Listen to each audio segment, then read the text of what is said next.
नमस्कार, स्वदेश न्यूज में आप सभी का स्वागत है। मैं हूं आपके साथ ऋषभ सोनी और आज बात करेंगे एक खास मुद्दे पर।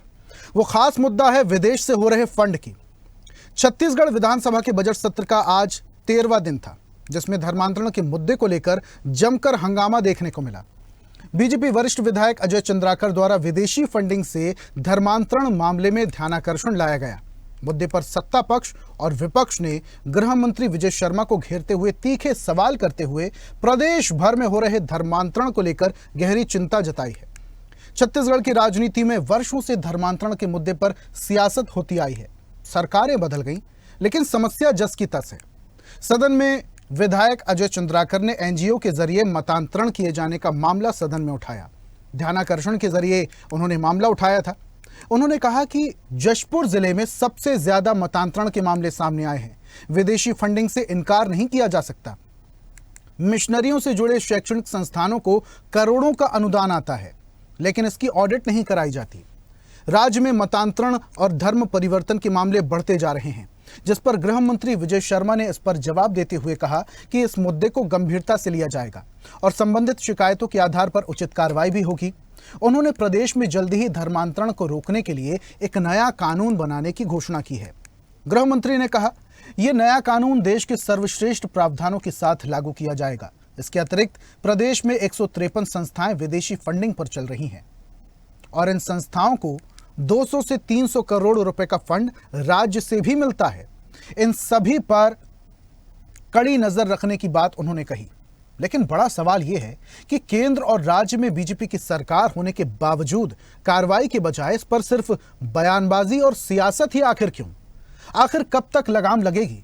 कब होगी सख्ती से कार्रवाई? इस मुद्दे पर चर्चा करेंगे हम, लेकिन पहले कुछ आपको बयान सुनवा देते हैं। सुनिए।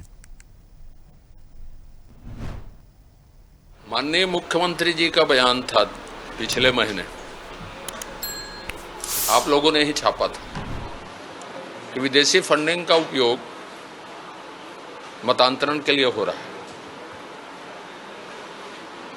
बहुत सारी घटनाएं आई, बहुत सारे उदाहरण आए।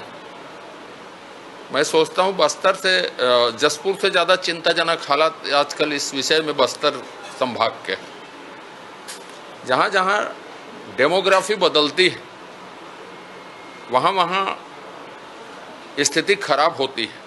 छत्तीसगढ़ की डेमोग्राफी तेजी से बदल रही है, इसको रोका नहीं गया, इसके लिए कड़े कानून नहीं बनाए गए धर्मांतरण के लिए, तो आगे चल के स्थिति बहुत गंभीर होगी।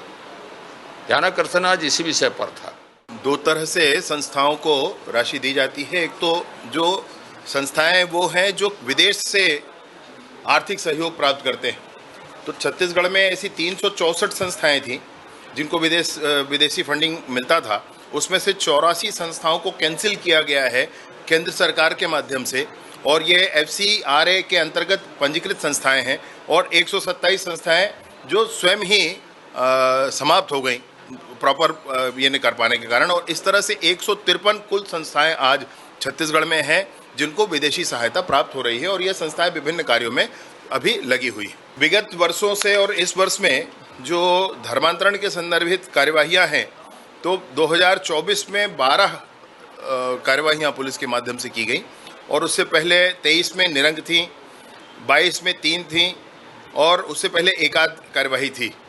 इस वर्ष भी इस बात को लेकर के पुलिस प्रशासन पूरी संजीदगी के साथ काम करेगा, और विशेष रूप से पुराने प्रावधानों के अंतर्गत वर्तमान में कार्यवाहियां की जा रही हैं, परंतु इस बात की स्पष्ट चिंता हो रही है कि नए प्रावधानों की आवश्यकता है। सरकार इसमें चिंतनशील है, माननीय मुख्यमंत्री जी का स्पष्ट मार्गदर्शन इसमें है, और हम जल्द ही नया कानून लेकर के आएंगे। देखिए, विश्व में एक संस्था चल रही है जोशुआ प्रोजेक्ट, जो संपूर्ण विश्व को मिशनरी के आधार पर चलाने के लिए प्रख्यात है, जिसका छत्तीसगढ़ में भी बहुत सारे सेंटर चल रहे हैं, जिस पर आज ध्यानाकर्षण के जो अजय चंद्राकर जी ने ध्यानाकर्षण पूछा, उस पर मैंने व्यक्तिगत तौर पर आपत्ति दर्ज की, और माननीय गृह मंत्री जी के पास जोशुआ प्रोजेक्ट संबंधी कोई भी जानकारी उपलब्ध नहीं थी। मैं आपके माध्यम से स्पष्ट कर दूं कि विदेशी फंडिंग पर आधारित 7 समुंदर पार की शैतानी शक्तियों को संचालित करने के लिए जोशुआ प्रोजेक्ट छत्तीसगढ़ में धर्मांतरण, उपाख्य मतांतरण को संचालित कर रहा है, और प्रशासन उस पर गैर गंभीरता के साथ काम कर रही है। इस पर आज आपत्ति दर्ज की गई है और आने वाले समय में ऐसे जितने भी प्रोजेक्ट प्रदेश में चल रहे हैं इनके विरुद्ध कार्रवाई हो, ताकि छत्तीसगढ़ धर्मांतरण और मतांतरण मुक्त हो सके। इसकी प्रक्रिया स्थापित हो ताकि विष्णुदेव साय जी के सुशासन के संकल्प की प्रतिपूर्ति स्थापित की जा सके। देखिए, लगातार भारतीय जनता पार्टी धर्मांतरण की बात करती थी। अभी आज भी सदन में जितने उनके विधायक हैं उन सब ने अपने अपने क्षेत्रों में धर्मांतरण हो रहा है इसका मुद्दा उठाया। सबसे पहले इस चीज़ को समझना होगा कि अपने धर्म का प्रचार करना कहीं भी धर्मांतरण नहीं है। कोई भी आदमी जो इस देश में रहता है उसको संविधान में अधिकार मिला हुआ है कि वो अपने धर्म का प्रचार कर सकता है, पर अपने धर्म के प्रचार के दौरान वो किसी को व्यक्तिगत रूप से, किसी को लालच देके, किसी पर दबाव बनाए पर किसी को धोखा देकर अगर अपने धर्म पे मिलाता है वो धर्मांतरण है। पर धर्म का प्रचार करना अपराध नहीं है और इन लोग किसी भी आदमी के धर्म के प्रचार को अपराध मांग रहे हैं। मैं कहता हूं कि भारतीय जनता पार्टी की दोनों जगह सरकार इस पर क्यों कार्रवाई नहीं करती है। और कहीं अगर धर्मांतरण, अगर मेरा कोई धर्मांतरण करा रहा है और मैं अगर कंप्लेन करूंगा तभी तो आप मानेंगे कि मेरे साथ गलत हो रहा है। जब कोई कंप्लेनर नहीं है, कुछ तथाकथित लोग पहुंच जाते हैं और बोलते हैं यहाँ धर्मांतरण हो रहा है, इस तरीके से दहशत बनाने का कार्यक्रम भी नहीं होना चाहिए। जहाँ पर धर्मांतरण हो रहे हैं वहाँ पर कार्रवाई होना चाहिए।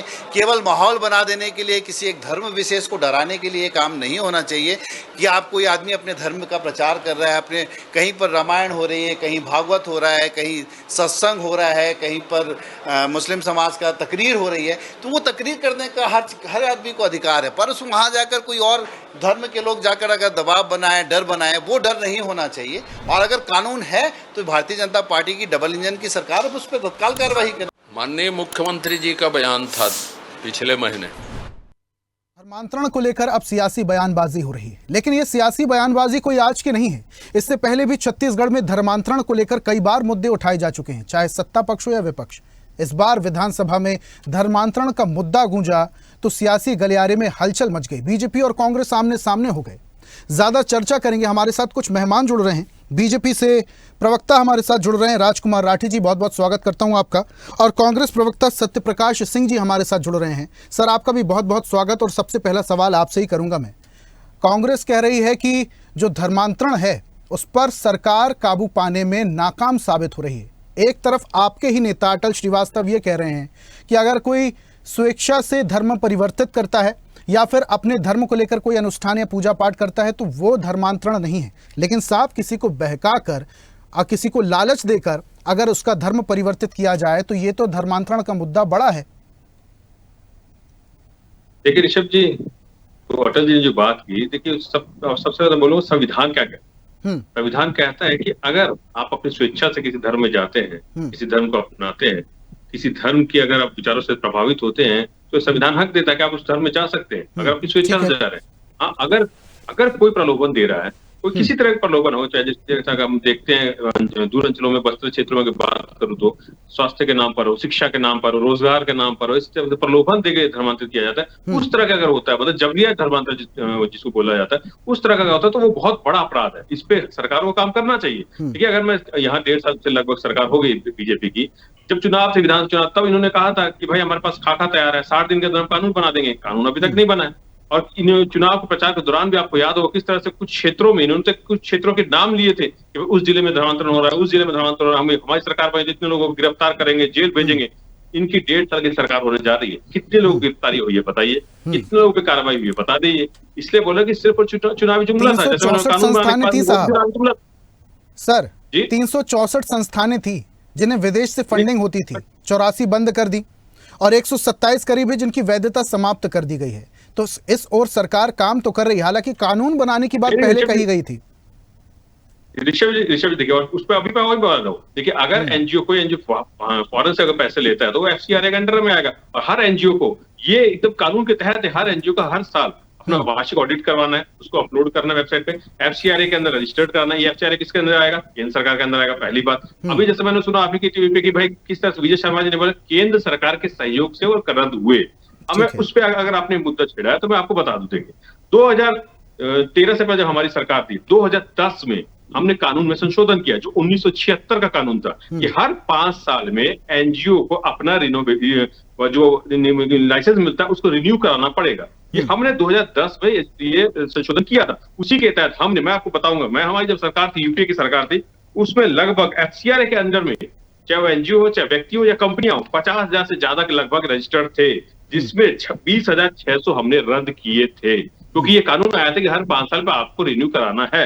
अगर रिन्यू नहीं हुआ तो उसका ऑडिट या सरकार के नियंत्रण में था तो सरकार उसको देखती थी और रद्द करती थी। लेकिन पूर्ववर्ती सरकार अगर धर्मांतरण को लेकर अगर इतनी सख्त थी तो भूपेश सरकार में भी बहुत ज्यादा धर्मांतरण हुआ है। बस्तर इलाके की मैं बात करना चाहूंगा सिंह साहब। ऋषभ जी, जिससे उसी में बोल रहा हूँ, देखिए हमारी सरकार थी, देखिए कानून एक है, उसमें संशोधन 2006 में इन्होंने ही किया था कि अगर किसी को धर्मांतरण करना है तो आप कलेक्टर में आवेदन दे दीजिए, उसके बाद आप कर सकते हैं। तो उस कानून को भी हमने सख्ती से पालन किया था। इन्होंने कहा था चुनाव के दौरान हम और सख्त कानून लेके आएंगे, तो हमने उस कानून को सख्ती से पालन किया। हम तो हमेशा चैलेंज करते थे कि आप कहीं जबरदस्त धर्मांतरण हो रहा है तो आप लेके आइए, हम कार्रवाई करेंगे। पहली बात, हम हमेशा बोलते थे कि आपके रमन सिंह की सरकार में कितने चर्च बने वो आप निकाल लीजिए, हमारी 5 साल में कितने चर्च बने वो आप निकाल लीजिए, फिर वो सबके सामने आ जाएगा। वो भी हमने चैलेंज किया था, ये आज तक नहीं बता पाया। तो हम तो बोलते थे, देखिए हमारा एक लक्ष्य था, इनके तरह हम इधर उधर की बातें नहीं करते। आप धर्मांतरण कैसे रोक सकते हैं? या तो कड़ा कानून लेके आइए, कानून के तहत सब लोगों को लेके आइए, पहली बात। दूसरी बात, आप विकास लेके आए। तो हमने वही काम किया, बस्तर क्षेत्र हमने वहां विकास दिया, सड़कें बनाई, वहां पे एक अखबार छपी। ठीक है सिंह साहब, वापस से आऊंगा आपके पास। राजकुमार राठी जी का मैं रुक कर लेता हूं। ठीक है, आऊंगा सिंह साहब, आऊंगा आपके पास, वापस से आऊंगा आपके पास। राजकुमार जी, पूरी बात आपने सिंह साहब की समझी। बीजेपी पार्टी जो हिंदुत्व का झंडा लेकर आगे चलती है, अगर डबल इंजन की सरकार में छत्तीसगढ़ में इतनी संख्या में अगर धर्मांतरण का खेल चल रहा है तो आखिर क्यों चल रहा है? केंद्र में भी आपकी सरकार है, राज्य में भी आपकी सरकार है, मैंडेट आपके पास है, उसके बावजूद धर्मांतरण के इस तरीके से खेल चल रहा है। कब आएगा कानून साहब? ऋषभ जी 2000 राज्य सन 2000 में छत्तीसगढ़ राज्य बना। विधायक ज्यादा होने के कारण पहली सरकार जो है कांग्रेस की बनी, अजीत जोगी मुख्यमंत्री बने। आप देखेंगे 2000 से 2003 के बीच में छत्तीसगढ़ में सबसे ज्यादा चर्च बनी, सबसे ज्यादा धर्मांतरण हुआ। और मैं समझता हूँ जिस प्रकार से 5 साल पीछे हम जाते हैं, भूपेश बघेल की कांग्रेस सरकार रही और जिस प्रकार से धर्मांतरण को बढ़ावा मिला, मैं समझता हूँ अभी 1.25 साल विष्णुदेव साय भाजपा की सरकार को बने हुआ है, कांग्रेस का जो गड्ढा है उसको पाटने में समय लगेगा। आज विजय शर्मा जी ने सदन में घोषणा भी की है, बड़ा कानून लाएंगे और धर्मांतरण अगर कोई जबरदस्ती किसी से कराता है सख्त कार्रवाई होगी। निश्चित रूप से भारतीय जनता पार्टी इस दिशा में लगातार काम कर रही है। जी आप देखेंगे बहुत सारे। लेकिन राठी साहब, एक बात जरा हमारे दर्शकों को भी समझाइएगा, जरा कंफ्यूजन इस मामले में बनी रहती है। जब अगर किसी सट्टा ऐप का मामला होता है या किसी विपक्ष के नेता का मामला होता है, तब सीबीआई ईडी सक्रिय हो जाती हैं। इतनी संख्या में अगर फंडिंग हो रही, 200 से 300 करोड़ के आसपास अगर किसी संस्था को फंडिंग हो रही है, इस मामले में सरकारी एजेंसियां क्यों नहीं काम करती हैं? देखिए, निश्चित रूप से सरकार ने संज्ञान में लिया है ऋषभ जी, और कार्रवाई होने में थोड़ा सा समय लगता है। और ये जो संस्थाएं हैं एनजीओ के माध्यम से जो काम कर रही है, सेवा का भाव बताती है ऋषभ जी कि हम शिक्षा के दिशा में काम कर रहे हैं, स्वास्थ्य की दिशा में काम कर रहे हैं। और आप देखेंगे बस्तर क्षेत्र में अधिकांश जो एनजीओ है, जो क्रिश्चियन मशीनरी है, वो सेवा स्वास्थ्य के माध्यम से लोगों को जो है प्रलोभित करने का काम करती है। शंघाई सभा ये करते हैं, ये जो है पानी में मेडिसिन मिलाकर जो है देते हैं ऋषभ जी, तो कहते हैं कि बुखार उतर गया। मैं समझता हूँ अनपढ़ होने का फायदा जो है ईसाई मशीनरी उठा रही है, और यही कारण है ऋषभ जी लगातार भारतीय जनता पार्टी शिक्षा पर फोकस कर रही है। हमारा जब छत्तीसगढ़ का, लेकिन राठी साहब आपकी सरकार है, आपकी सरकार में इस तरीके का खेल तो होना ही नहीं चाहिए था। अगर पूरा ठीक रहा, पूर्ववर्ती सरकार पर फोड़ देंगे तो ये भी तो ठीक नहीं है ना। कांग्रेस के शासनकाल में सबसे ज्यादा धर्मांतरण हुए। अरे भाई, अभी अगर हो रहे हैं, आपकी सरकार है, आप उस पर रोक लगाइए। फंडिंग जो हो रहा है उस पर रोक लगाइए, जो नई नई संस्थानें आ रही हैं मिशनरी की, उस पर रोक लगाइए। देखिए ऋषभ जी, मैं आपसे पहले भी कहा, फिर से कह रहा हूँ, शिक्षा और स्वास्थ्य के माध्यम से जो है मिशनरी काम कर रही है, एनजीओ के माध्यम से काम कर रही है। और विदेश से फंडिंग भी जो है शिक्षा स्वास्थ्य के नाम पर आती है। रायपुर में देखेंगे तो बहुत सारी स्कूलें जो है, आप देखेंगे तो मिशन की जो है संचालित हो रही है।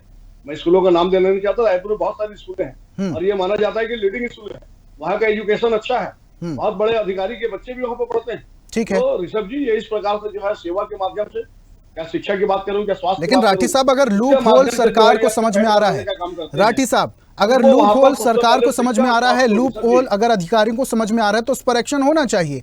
इस पर कब एक्शन होगा ये भी देखने वाली बात है। सिंह साहब की ओर बढ़ूंगा मैं। सर, अभी यहाँ बीजेपी की तरफ से ये तो स्पष्ट कर दिया गया है और डिप्टी सीएम ने भी कह दिया कि बहुत जल्दी कानून लाने वाले हैं और देश का सर्वश्रेष्ठ कानून होगा धर्मांतरण को लेकर। क्या लगता है जल्दी कानून आएगा? ऋषभ जी, जैसे मैंने बोला कि 6 महीने, 60 दिन के अंदर कानून बनाने की बात थी।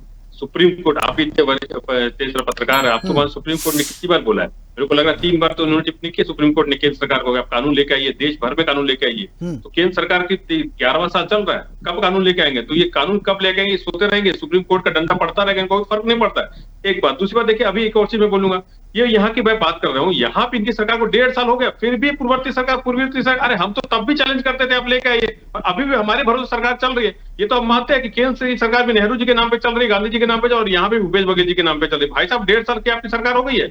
और इसमें सबसे चौंकाने वाला बात मैं आपको बताना चाहता हूं कि किस तरह से ये यहाँ पे बोल दिया, केंद्र बैठी है इनकी सरकार जो है, किस तरह से गुमराह करती है। मैं एक और उदाहरण आपके सामने रखना चाहूंगा। देखिए, ये बात करते कि हमने रद्द किया, हमने ये किया, हमने वो किया। FCRA किसके अंडर में आता है? मैं बार बार केंद्र सरकार के अंडर में आता है। FCRA के अंडर में जो NGOs हैं, जो डीम्ड टू सीज और एक्सपायर्ड कैटेगरी के, मतलब वो NGO जो अभी रद्द नहीं हुए, मात्र निरस्त हुए, वो जो पहले 6,587 थे, वो बढ़कर 12,850 हो गए हैं। तो कहां है आपका ये शक्ति? दिख तो नहीं रहा है। एक और चीज मैं बताना चाहूंगा, NGO जो FCRA के अंदर में रजिस्टर्ड हुए, सत्य प्रकाश जी, राठी साहब कह रहे हैं कि अगर शिक्षा के माध्यम से इस तरीके का काम होता है तो उस पर लगाम लगाने में थोड़ा सा समय लग सकता है। ऋषभ जी देखिए, मैं वही बोल रहा हूँ, शिक्षा के नाम पे जिस भी आपकी सरकार है, केंद्र में, राज्य में आपकी सरकार है, आप जांच कीजिए, जो कर रहा है, अगर कोई दोषी उसकी कार्रवाई कीजिए। पहली बात, आप शिक्षा की बात कर रहे हैं, मैं शिक्षा को बोलना चाहता हूँ, इनकी RSS के कौन से शिक्षण स्कूल है, क्या विद्यालय, सबको मालूम है। अमेरिका के इनके जो एकल विद्यापीठ है, वहां से 20 करोड़ प्रति वर्ष फंडिंग होती है। मैं दावे के साथ कह रहा हूँ। आपके पास इतने बड़े आंकड़े हैं सत्य प्रकाश जी, अगर आपके पास इस कदर के आंकड़े हैं साहब, आपके पास अगर इस तरीके के आंकड़े हैं, विपक्ष में कांग्रेस पार्टी, विपक्ष के विधायकों की भी तो जिम्मेदारी तय होना चाहिए ना। अगर इस तरीके का कोई खेल चल रहा है तो विपक्ष के नेताओं, विपक्ष के विधायकों की भी जिम्मेदारी है। ऋषभ जी, फिर ऋषभ जी आप वही बात कर रहे हैं, सवाल हमेशा विपक्ष से क्यों होते हैं? सत्ता में बैठे 11 साल। मैं सवाल नहीं कर रहा हूं साहब, मैं सवाल नहीं कर रहा हूं, मैं ये कह रहा हूं विपक्ष की भी जिम्मेदारी होना चाहिए। जब आपके पास इस कदर के आंकड़े हैं, तो जब ईडी की छापेमारी होती है तो तमाम कांग्रेसी सड़कों पर उतरकर प्रदर्शन करने लगते हैं, लेकिन इतने व्यापक स्तर पर अगर धर्मांतरण का खेल चल रहा है तो इसकी जिम्मेदारी भी तो विपक्ष की है। ऋषभ जी, हमने मुद्दा उठाया है, हमने बस्तर में हमने मुद्दा उठाया कि नहीं उठाया? वहां पे हमने मार्च निकाला, वहां पे हमने पैदल यात्रा, न्याय यात्रा बस्तर में किया कि नहीं किया? विधान में मामला उठाया कि नहीं उठाया? केंद्र में हमने मामला उठाया कि नहीं उठाया? अब सुप्रीम कोर्ट में अगर हमने मामला उठाया कि नहीं उठाया? तो हम तो विपक्ष है जो धर्म बनता करते हैं, मगर सरकार इनकी है, चाहे केंद्र में चाहे राज्य में, ज्यादा दायित्व, ज्यादा फर्ज इनका बनता है। संवेदनशीलता इनको दिखानी पड़ेगी कि कहीं जबरन धर्मांतरण ना हो। तो सरकार क्यों सो रही है? सुप्रीम कोर्ट की टिप्पणी के बाद भी क्यों सो रही है? सवाल तो ये उठता है ना, सरकार क्यों सो रही है? इतने व्यापक स्तर पर धर्मांतरण का खेल चल रहा है। छत्तीसगढ़ में बस्तर इलाका ऐसा है जो आदिवासी बहुल इलाका है, और वहां पर लोगों की मजबूरी का फायदा बहुत आसानी से उठाया जा सकता है लालच देकर। और ऐसे में सरकार क्यों चुप है? कानून कब आएगा साहब? एक डेट भी होना चाहिए, एक समय पीरियड, टाइम पीरियड भी होना चाहिए। देखिए ऋषभ जी, सरकार जो भी घटनाएं हो रही है लगातार संज्ञान में ले रही है। और मैं आपसे पहले भी कहा, स्वास्थ्य, शिक्षा और सामाजिक कार्य के क्षेत्र में काम करने के उद्देश्य से जो NGO गठित हुआ है और उनको विदेश से फंडिंग हो रही है, और ये लोग जो है कथित तौर पर धर्मांतरण का इस्तेमाल कर रहे हैं। धीरे धीरे सरकार सारी बातों को संज्ञान में ले रही है कि शिक्षा की आड़ में, स्वास्थ्य की आड़ में, सामाजिक कार्य की आड़ में कौन कौन से NGO इस प्रकार की गतिविधि का संचालन कर रहे हैं। और हमारे गृह मंत्री जी ने आज स्पष्ट कहा है कि सख्त कानून लाया जाएगा। देश का सबसे सर्वश्रेष्ठ कानून लाने का काम भारतीय जनता पार्टी की विष्णुदेव साय की सरकार करेगी। और छत्तीसगढ़ में धर्मांतरण को किसी राठी साहब देखिए, घोषणाएं और ऐलान तो बहुत सारे होते हैं, इस पर जनता को अब ज्यादा भरोसा नहीं है। जनता को भरोसा है अब काम पर। बीजेपी पार्टी ने काम किया, इसलिए सरकार भी प्रदेश में बनी। कुछ ऐसी बात भी कही जानी चाहिए सत्ता पक्ष की तरफ से, ताकि जनता को आश्वासन हो कि इस विषय में काम किया जाएगा। आपके विधायक, आपके मंत्री अगर सदन में आपस में बहस करने लगते हैं, भरोसा कैसे होगा साहब? देखिए ऋषभ जी, ये मैं समझता हूँ लोकतंत्र का सबसे खूबसूरत उदाहरण है। भारतीय जनता पार्टी की सरकार है और भारतीय जनता पार्टी के विधायक सवाल करते हैं। ये कांग्रेस की, भूपेश बघेल की तानाशाह सरकार नहीं, जहाँ विधायकों को हक नहीं होता था विधानसभा में सवाल करने का। और मैं समझता हूँ जिस प्रकार से भारतीय जनता पार्टी काम कर रही है, सवा साल का आप कार्यकाल देखेंगे ऋषभ जी, तो निश्चित रूप से हर चुनाव में, क्या लोकसभा चुनाव की बात करूँ, क्या नगर निगम चुनाव की बात करूँ, क्या पंचायत चुनाव की बात करूँ, विष्णुदेव साय के भारतीय जनता पार्टी की सरकार के सवा साल के कार्यकाल पर जो है छत्तीसगढ़ की जनता ने मुहर लगाने का काम किया ऋषभ जी। और कांग्रेस को छत्तीसगढ़ में कोई सीरियस नहीं लेता। छत्तीसगढ़ में कांग्रेस को छत्तीसगढ़ की जनता जो है अब सीरियस नहीं लेती है। छत्तीसगढ़ में कांग्रेस जो है लगातार, जो आप देखेंगे तो जो है जनादेश खोने का काम कर रही है। 71 से 35 पर आ गए हैं। जिस प्रकार से सकारात्मक विपक्ष भूमिका का निर्वहन कांग्रेस को करना चाहिए। अभी आप कह रहे थे सब ईडी की कार्रवाई अगर भूपेश भाई के घर पे होती है तो ये चरोदा और आसपास भिलाई 3 और आसपास दुर्ग के जो है कार्यकर्ताओं को इकट्ठा करते हैं और ईडी की गाड़ी पर जो है मुक्का मारने का काम करते हैं, कानून को तोड़ने का काम करते हैं। जब धर्मांतरण की बात आती है तो मेरे साथी प्रवक्ता कह रहे थे कि देश में हर व्यक्ति को आजादी है कि वो किसी भी धर्म को अपनाए, लेकिन इसका ये मतलब नहीं ऋषभ जी कि आप किसी की मजबूरी का फायदा उठाकर किसी गरीब को लालच देकर धर्मांतरण कराए। कांग्रेस को जो है इस प्रकार की जो बातें हैं, कम से कम धर्मांतरण के विषय पर कांग्रेस को राजनीति नहीं करना चाहिए। धर्मांतरण के विषय पर कांग्रेस को राजनीति नहीं करना चाहिए। ठीक है सत्य प्रकाश जी, लोकतंत्र की खूबसूरती की बात कर रहे थे अभी सेठी साहब और आप मुस्कुरा रहे थे, अपनी बात रखिए। देखिए मैं वही बोल रहा हूँ कि ये खूबसूरती है, बहुत अच्छी बात है कि देखिए ये सबके सामने आ गया। इतनी अच्छी खूबसूरती है कि इनके विधायक खुद मानते हैं कि इनके सरकार में धर्मांतरण हो रहा है। और जब हमारी सरकार थी ये बोल रहे भाई तानाशाह, हमारी सरकार हमारे मंत्री जी बोलते थे, मुख्यमंत्री जी से अपील करते थे कि जांच करवाई अनियमितता वाला, तब बोलते थे गुटबाजी हो रही है। मोहन मरकाम जी ने सवाल उठाया था, जांच कराने की अपील की थी मुख्यमंत्री जी से, तो बोलते थे गुटबाजी हो रही है। अब इनके अगर विधायक धर्मांतरण का इतना संवेदनशील मुद्दा उठा रहे हैं, वो खुद मान रहे हैं कि हमारी सरकार में जब धर्मांतरण हो रहा है तो इसको ये बोल रहे खूबसूरती। अरे भाई साहब जांच करवाइए, आपके विधायक बोल रहे हैं, हम तो विपक्ष रहते बोल रहे थे, अब वो भी हमारा साथ दे रहे हैं। क्या हमारी सरकार कहीं ना कहीं विफल हो गई है धर्मांतरण रोकने में? इसलिए मैं बोलता हूँ आप 60 दिन में कानून बनाने की बात कर रहे थे, कहाँ है आप? सुप्रीम कोर्ट आपको बोलता कहाँ है आप? आपकी सरकार विफल हो चुकी है। आपके मुख्यमंत्री जी मानते हैं कि यहाँ पे एनजीओ संचालित हो रहे हैं जो धर्मांतरण करा रहे हैं, तो ये दिखता है कि आपकी सरकार कहीं ना कहीं विफल हो चुकी है। अगर ये मुख्यमंत्री जी इस तरह का बयान देंगे कि एनजीओ जब फंडिंग के तहत धर्मांतरण करा रहे हैं, तो बता दीजिए अब क्या सरकार चल रही है। ऋषभ जी कांग्रेस की बैठक एक मुख्यमंत्री बोलता है कि मेरी सरकार में धर्मांतरण हो रहा है, मुख्यमंत्री क्या कर रहे हैं? इसलिए मैं बोल रहा हूँ कि इनकी सरकार कहीं ना कहीं विफल है, हर क्षेत्र में विफल है।